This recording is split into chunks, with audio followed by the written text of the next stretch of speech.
All right, so now what I need to do is I need to write an inequality to represent a graph. So if I'm going to write an inequality, I'm going to start out with my variable on the left side, and then I'm going to have some sort of number on the right side. And that number that I'm going to look for is I'm going to look for the circle on my graph. And I see that my circle is on the point 23. So I'm going to have 23 on the right side of my inequality. Now the last thing that I need to do is I need to figure out which inequality symbol I'm going to be using here. And there's two steps in order to do that. The first step is I'm going to look and see which direction is my line pointing. And I see that my line is pointing to the right here. So I'm going to take that arrow and I'm going to move it down here into my inequality. So I've got an arrow there. X is greater than 23. Now, the last thing that we need to do is we need to determine if 23 is part of the solution. So could x equal 23? And we're going to figure this out by looking at that circle. So that circle that we had there was open.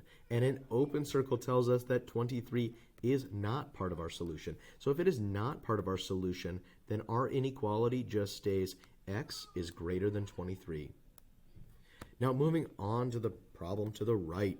Now I can see here that we need to once again write an inequality that represents our graph. We're going to write an inequality by doing the same thing we did on the last one. We're going to start out with x, and then on the right side of where our inequality goes, we're going to put in the number where our circle is on the graph. So I can see that our circle is on -8.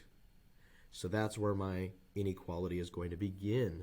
So I see that it's going to be -8. Now, the last thing that I need to do is once again find out what sign do I need to put in there. So I'm going to look at my arrow. My arrow points to the left side. So I'm going to go ahead and take that arrow, bring that back down into my inequality. So my inequality is less than because it points to the left.